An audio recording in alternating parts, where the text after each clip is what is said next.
jamaah masjid atau yang insyaallah dimuliakan dan dirahmati oleh Allah Subhanahu wa taala. Tentunya puji syukur kehadirat Allah Subhanahu wa taala semoga kita senantiasa panjatkan karena atas keridhaannya kita bisa berkumpul di tempat ini dalam rangka melaksanakan buka puasa bersama yang tentunya tidak terasa bahwa hari ini sudah memasuki hari yang keempat. Insyaallah amal ibadah kita diterima oleh Allah Subhanahu wa taala. Kemudian salawat dan salam marilah kita sanjungkan kehadirat junjungan kita Nabi besar Muhammad SAW kepada keluarga beliau, para sahabat, para pengikut yang setia menjalankan syariat yang diajarkan oleh Rasulullah SAW yang insyaallah kurang dalam akan sahabatnya sampai kepada kita di yaumul akhir nanti. Bapak-bapak yang dimuliakan oleh Allah Subhanahu wa taala, kami mohon sejenak untuk bapak-bapak mendengarkan apa yang akan nanti kami sampaikan. Ya, tentunya ini sangat penting. Dan kemudian bahwa saya berharap bapak-bapak tidak bosan mendengarkan apa yang kami sampaikan. Terutama kami selalu memikirkan terkait dengan program pembinaan yang ada kaitannya dengan sistem pembinaan, sistem penilaian pembinaan narapidana. Nah ini bapak-bapak sekalian perlu ketahui. Jadi sudah saatnya yang kita memulai proses ini. Jadi tadi ada yang asimilasi di rumah ini sama minta ya. Itu agak lambat. Kenapa lambat? Karena SPPN yang harus kita selesaikan. Ini juga teman-teman wali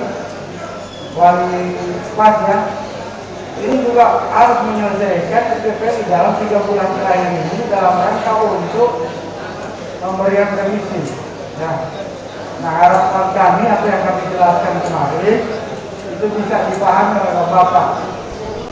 Nanti ada beberapa program kegiatan yang nanti kita akan laksanakan di salah satu masjid ini. Salah satunya adalah penyuluhan hukum, kemudian penyuluhan berbangsa bernegara. Nanti kami undang dari luar, kami tidak dilaksanakan.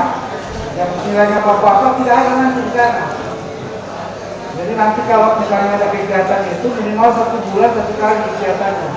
Maka saya lagi berkoordinasi dengan pihak IAIN Gorontalo ya sebagai narasumber.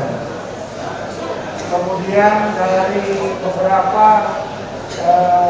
LBH ya karena kita kemarin sudah bekerjasama dengan 2 LBH. Kami berharap LBH ini bisa datang dan memberikan penyuluhan hukum.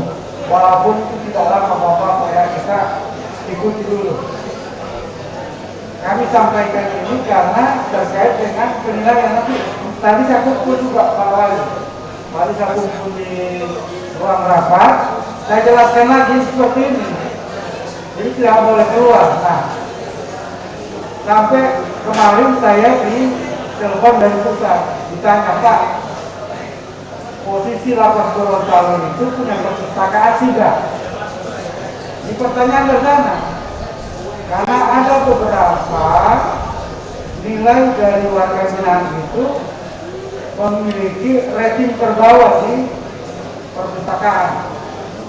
Nah harapan kami bapak-bapak sekalian nanti insya Allah kita jadwalkan minimal lah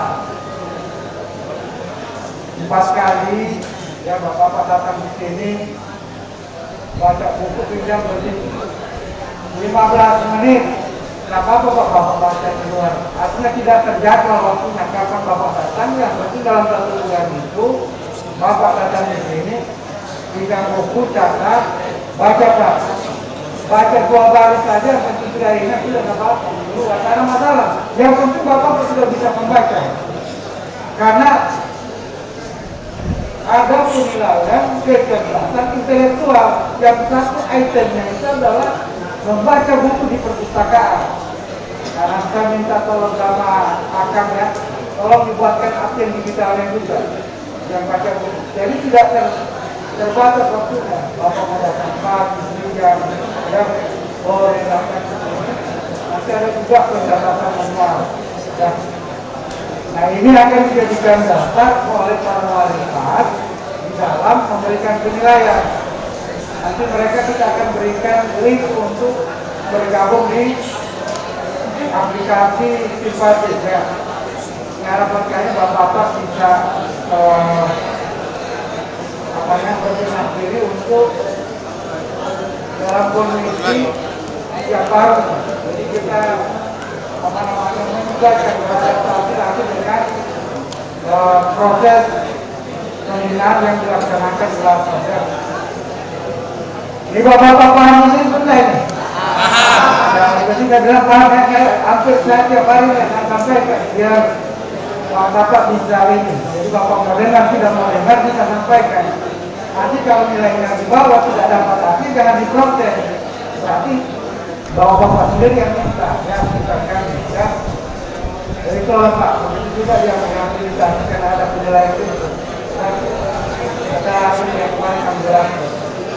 Saya kira mungkin itu yang bisa kami jelaskan. Terima kasih. Assalamualaikum warahmatullahi wabarakatuh. Waalaikumsalam.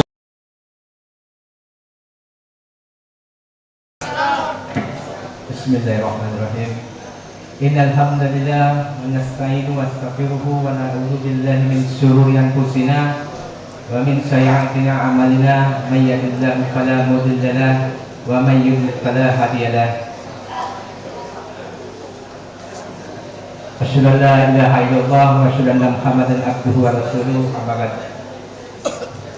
Yang terhormat Pak Kasih Nadik,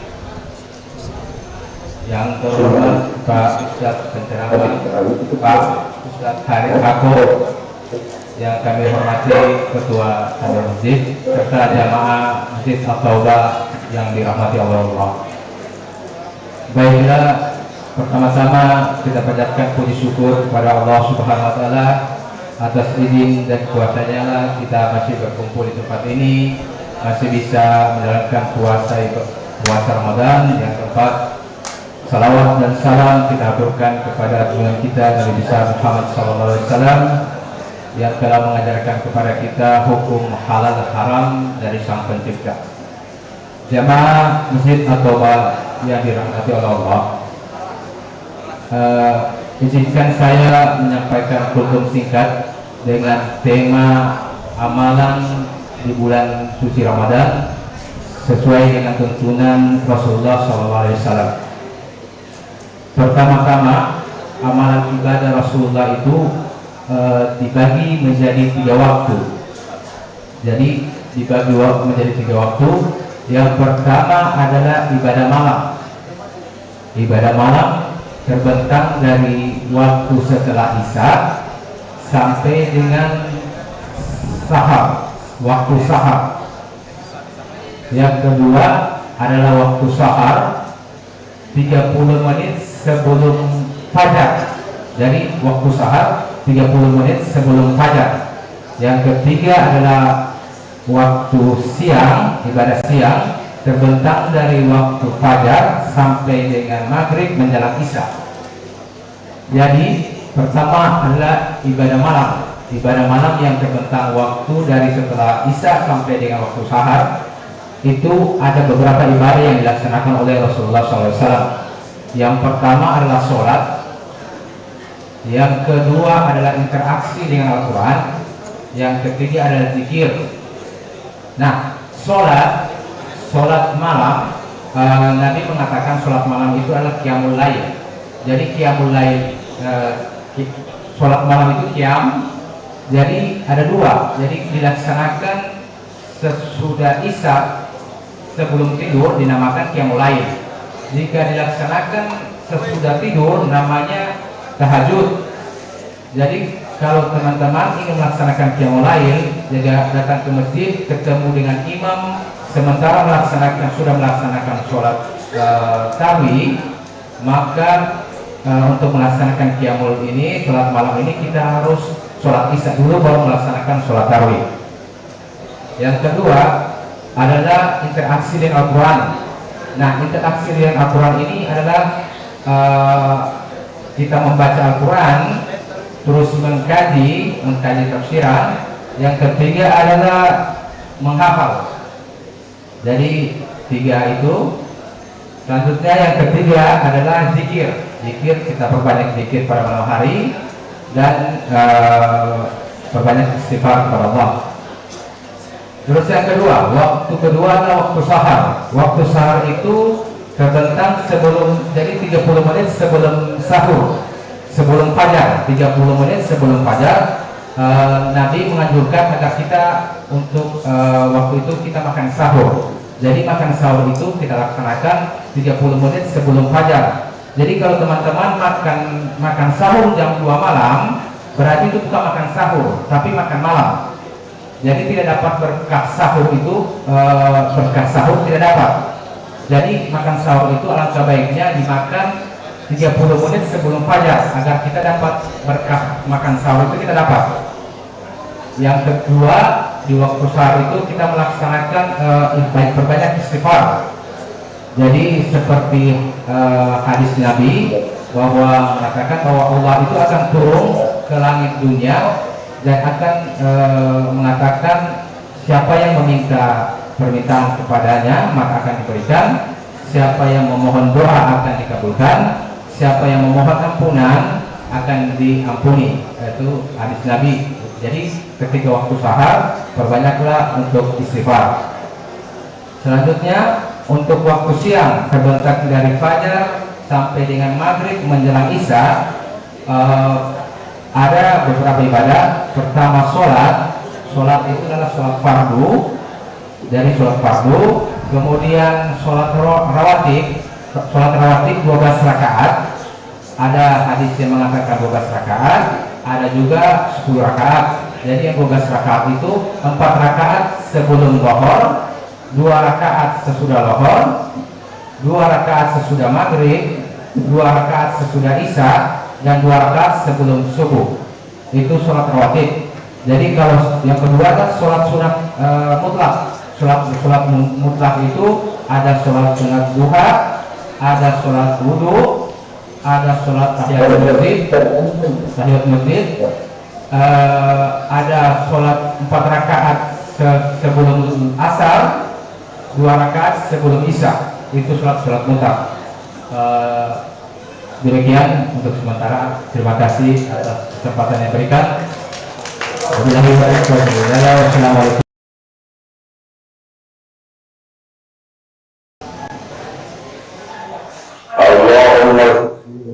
Allahumma barik ala sayyidina Muhammad wa ala alihi lillahi anta Assalamualaikum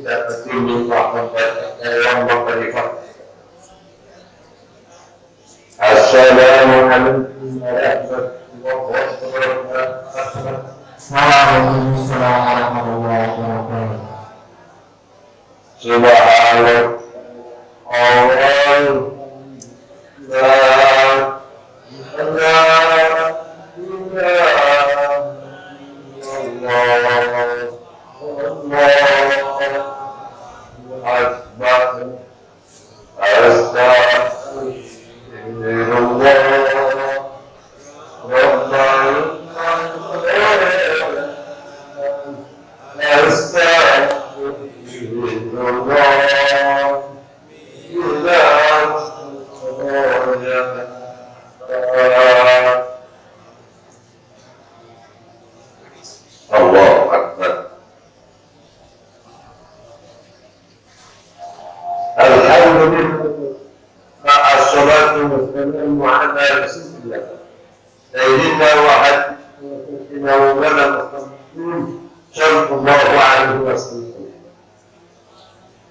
Bapak Ibu kaum muslimat dari khusus yang berada di Gorontalo yang saya hormati dan Lapas Kota Gorontalo, kemudian seluruh caleg, kemudian ketua, kemudian penduduk Masjid At-Taubah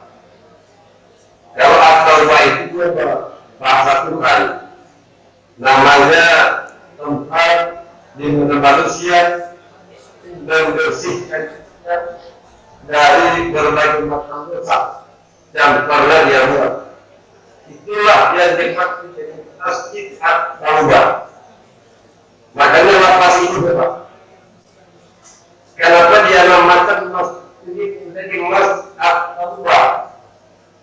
Karena at-taubah itu pengertiannya adalah taubat di mana manusia tengah malam dia menangis. Taubat di mana dia ini bermuajah mendekatkan diri dengan Allah. Itulah yang disebut dengan at-taubah. Dia menyesali perbuatan yang sudah lalu. Dia kepingin memperbaiki dirinya. Itulah yang disebut dengan at-taubah. Makanya masjid dinamakan masjid at-taubah. Luar biasa. Bapak Ibu jamaah yang dirahmati Allah. Saya ditelepon oleh Pak Amri atas permintaan suara taklim masjid at-taubah dan jamaah masjid at-taubah, kemudian pimpinan lapas terbaca sore ini menghadirkan Ustaz Aung Bentornya lewat HP, lewat tangan.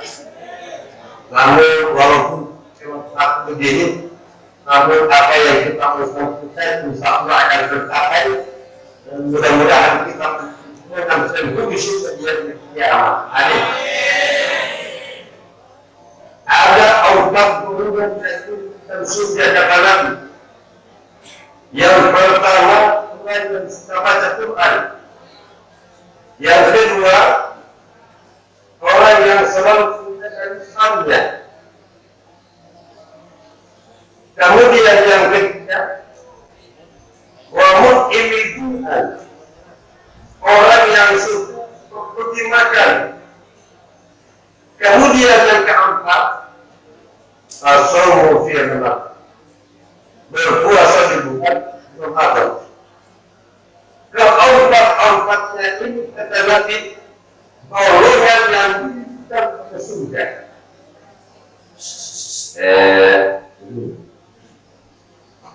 Sebenarnya surga itu seperti apa? Sehingga saking semua umat Nabi itu masuk surga. Karena di zaman Nabi ada seorang nenek menangis. Kenapa dia menangis?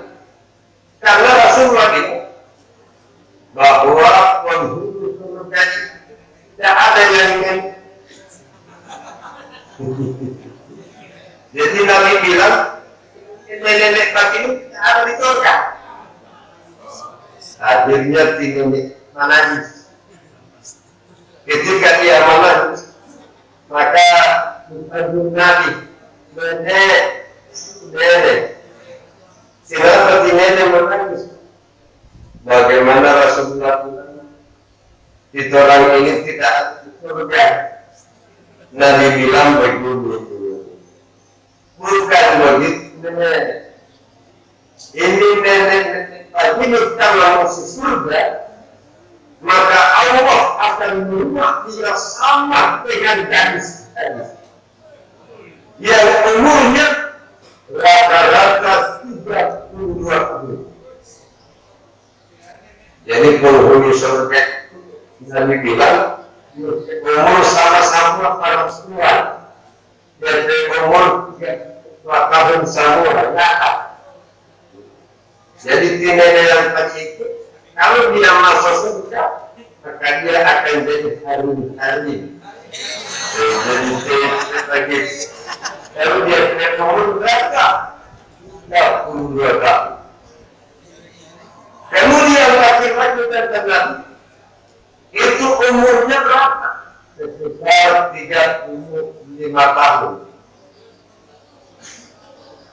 Makanya kata Nabi, sungguh beruntung orang yang ada di dalam surga. Kemudian tingginya manusia di mana laki-laki akan disampaikan dengan Nabi Adam tingginya. Waktu Nabi Isra dan Mi'raj, dan Nabi melihat anak itu pertama, dan lihat Nabi Adam punya berapa? Dia punya 60 hasta. Ya. Jadi satu hasta itu panjangnya punya kecil. Berarti tinggi Nabi Adam itu sekitar 30 meter ke kanan. Nah, penghuni surga, Allah akan jadikan dia sama dengan Nabi Adam punya tinggi. Jadi ini yang punya atas sudah khawatir. Boleh jadi tinggi.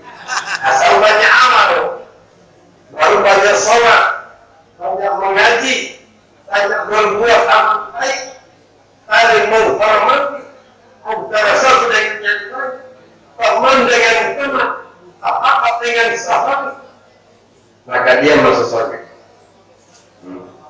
Tapi kalau bersama tidak jaga sampahnya, ini berkumpul darah kita.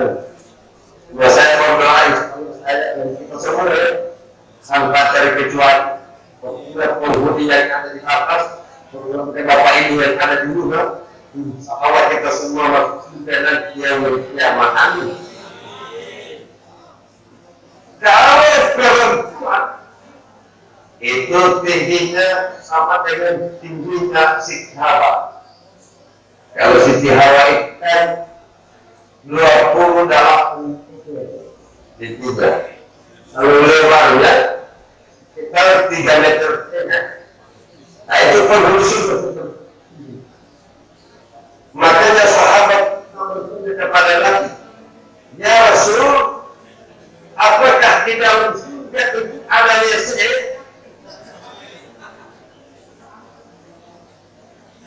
Nabi bilang WC-nya ada WC.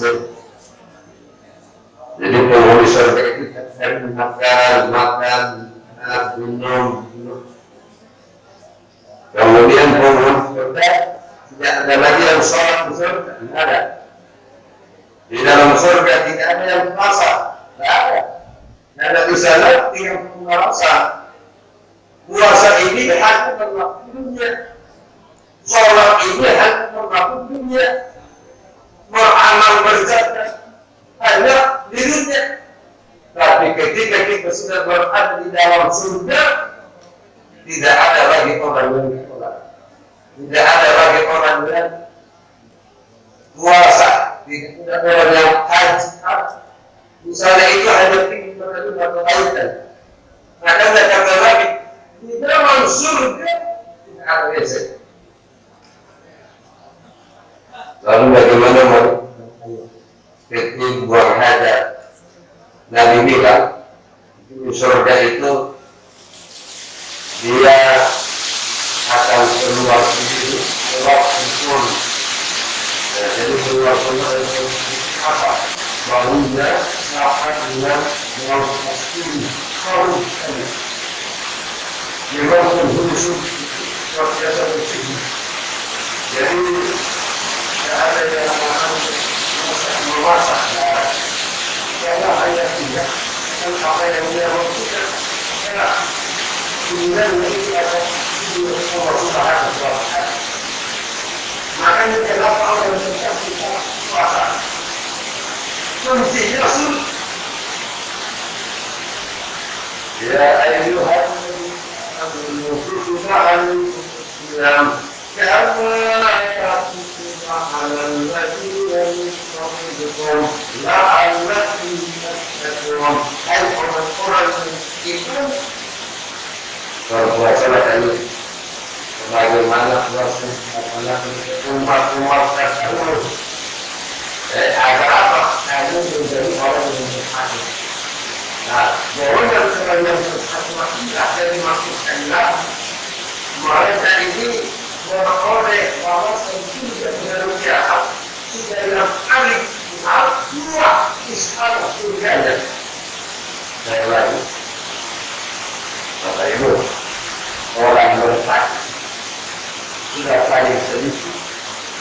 dia punya surga kata Nabi, dia ada dua anak, kan sedih bagi orang bertakwa, itu dia akan milik. Memang bukan sekedar satu dua istana, ada juga orang yang banyak surganya, banyak istananya, banyak.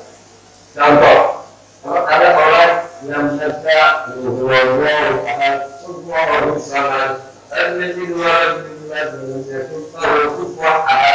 satu hal itu dia lakukan, maka kata Nabi dia akan satu istana dia kiamat bersyukur. Dia bagi amalan. Begitu juga orang yang aku sholat.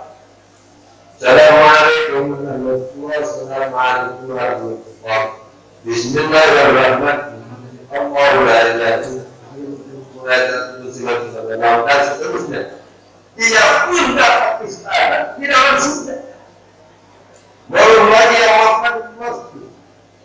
Siapa yang membangun masjid di dunia, Allah akan balasnya dengan bangun istana yang demikian. Kalau dia bangun masjid, maka ada dua bangunan istana masih di dalam surga.